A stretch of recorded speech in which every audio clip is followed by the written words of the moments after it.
Jio ટેકિંગના marriage soil ટેસ્ટિંગના જીઓલોજીસ્ટ કરીને અમારી જમીન તૈયાર તો પણ કુવા નહીં આપ્યા. જિલ્લા વિકાસ અધિકારીની મનસ્વી રીતે 12,000 કુવા આપી દીધા. તો એ કુવા માટે અમે એના પાસે પ્રશ્ન કર્યો નથી. મોબાઈલ પાછા હમણાં 5,000 કુવા 1 મહિનામાં આપી દીધા.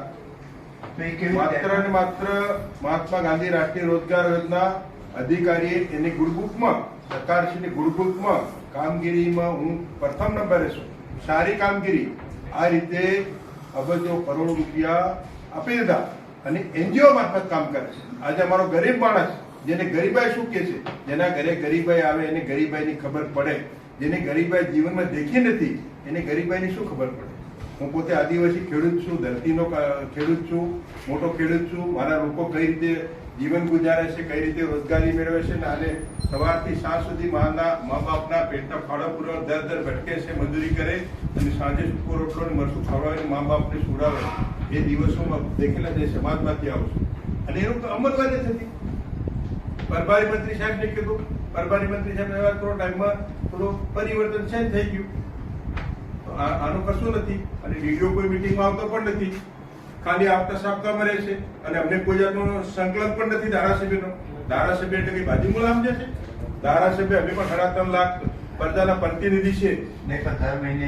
કશું નહીં સાહેબ, કશું સમન્વય બેઠક નથી થતી. નહીં, સંકલન વસ્તુ અલગ છે, કામનું રિવ્યુ બેઠક વસ્તુ અલગ છે. આયોજનના કામોનું વર્કિંગ, એની મેનેજમેન્ટ, એની ચર્ચા અને સમન્વય થવું જોઈએ. માન્ય કલેક્ટર સાહેબ, એ સમન્વય થતું નથી. માન્ય સંસદ સભ્ય સાહેબને, માન્ય મંત્રી સાહેબને બ્રીફ કરવાથી કામ થવાનું નથી. દાહોદ જિલ્લો ગરીબ છેવાડાનો જિલ્લો છે, ટ્રાઇબલ જિલ્લો છે અને સરકાર, ભારત સરકાર રાજ્ય અનેકવિધ યોજનાઓ નાખે છે અને યોજનાઓ થકી ગરીબોનો વિકાસ માટે ગ્રાન્ટો આપે છે. અન્ય અલગ અલગ એડે ગ્રાન્ટ આવે છે. આપણે એવું કરીએ એના માટે તમે મનરેગા માટે એવું કરજો.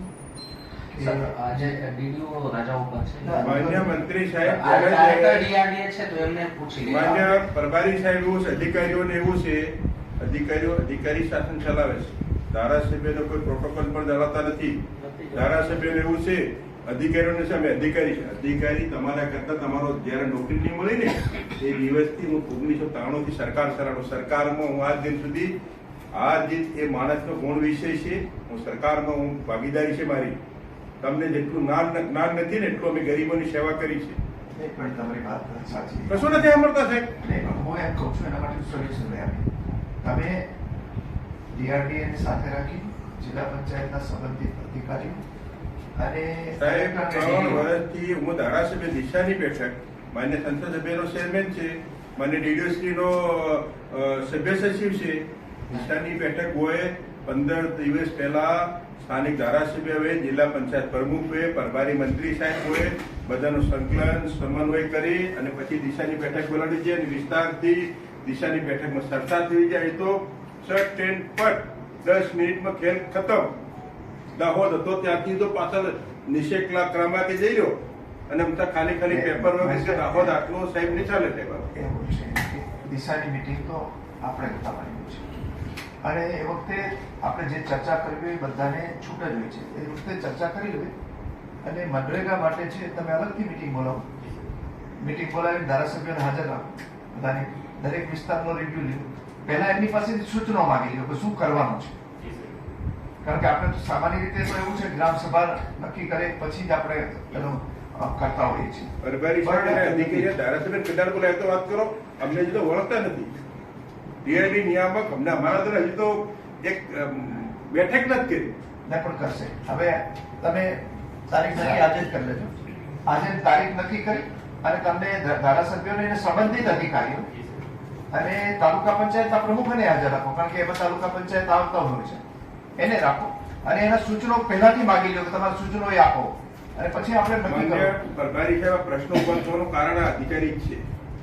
અધિકારીને પદાધિકારીનો સમન્વય ના જળવાય તો દિન પ્રતિદિન પ્રશ્નો ઉભા થવાના છે. પ્રશ્ન હલ કરવાને બદલે અધિકારીઓ જ પ્રશ્ન ઉભા કરે. અધિકારીઓ જ આપણે એવું છે કે આપણે સંકલન રાખીને આપણે કરવાનું છે, આપણે ઇન્શ્યોર કરવાનું છે. આપણે જનપ્રતિનિધિ છીએ એટલે એમના સૂચનો પ્રમાણે જ આપણે કરવાનું કે ભાઈ આપણે આ પ્રમાણે કામ કરવાનું છે. તો સૂચનો પહેલેથી મગાવી લો. 15 કે 20 દિવસ પછી ફરી પાછી મીટિંગ રાખો. મીટિંગ રાખીને કરી લેવાનું આપણે જે કરવાનું. હવે એક મિનિટ પછી હું જરાક વાત પૂરી કરી લઉં પછી વારાફરતી બધા